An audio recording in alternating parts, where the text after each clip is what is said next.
The election of 1800 set two precedents in American history. It was the first election in which the press played a big role.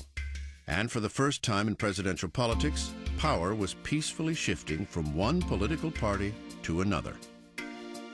In this highly contentious election, the founding party of the nation, the Federalists, had been defeated, and the popular leader of a new political party was moving into the White House.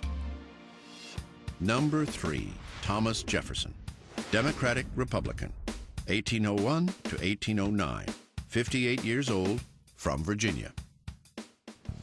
Thomas Jefferson was the first president inaugurated in Washington. On the day of his inauguration, Thomas Jefferson walked to the unfinished Capitol to deliver his inaugural address. In one of the most important statements ever made by a president in any inaugural address, he tells the assembled group, "We are all Federalists. We are all Republicans." But Jefferson did not intend to follow the Federalist model for the presidency. Jefferson believes that his election was virtually a second revolution. He thought the government was going down a very bad path under the Federalists. He thought he'd saved it. Jefferson believed the Federalists had put too much power in the central government. He vowed to reverse that. Well, it's the old adage, of course, a Jeffersonian adage, that government is best which governs least, except when you're elected to office. He was a remarkably casual man who sometimes greeted guests in his slippers. He was also eccentric and secretive. Such was the self-styled character of Thomas Jefferson. Jefferson viewed himself and presented himself as a man of the people. Somewhat ironic, again, because here is Mr. Jefferson, who lives in perhaps the most elegant home in all of America, Monticello. He's hardly a man of the people. But on the other hand, he has this ability to connect and to make this pretense, to make this image of this Democrat with a small d. To help spin this image, Jefferson adopted a casual tone for protocol and official behavior at the president's mansion. It was said that if you went to the White House, quite often Mr. Jefferson himself would open the door. Jefferson also ended the formal state dinners established by Washington and continued by Adams. Instead, he hosted informal supper parties, where guests could sit anywhere they pleased. Even at the same time that Jefferson is symbolically downgrading the office, he is using it very effectively, and he calls the tune. President Jefferson was a quiet but effective manager who preferred working in the privacy of his office than in the public eye. He does not give his annual messages to Congress as speeches in person. He doesn't do that. He sends them written messages instead. He did not like to give public addresses. He was not a good public speaker. He had a very, very soft voice, apparently. But he was definitely a brilliant and cunning politician.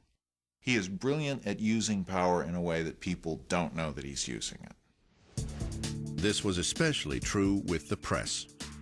Jefferson handled the press very, very well. He understood the importance of the press.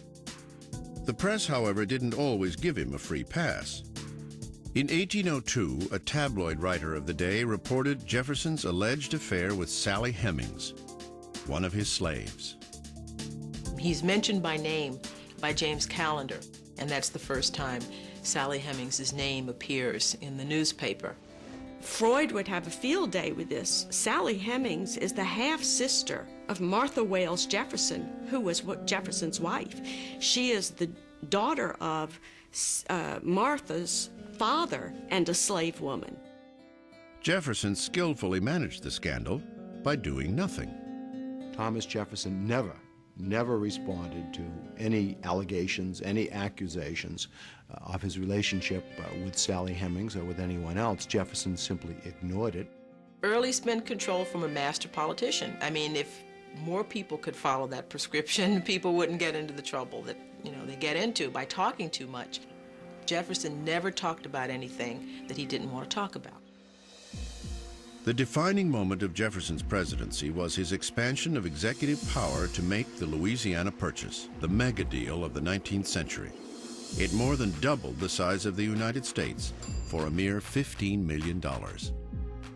This is just a bargain.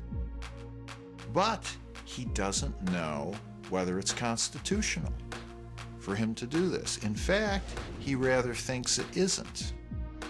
Had he been true to his principles, he never would have done it. Not only did he do it, but he used Alexander Hamilton's system of finance to fund it, a system he had publicly opposed for 15 years.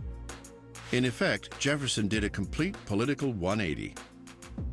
Because of this, the Federalists attacked him. They hammer him with this.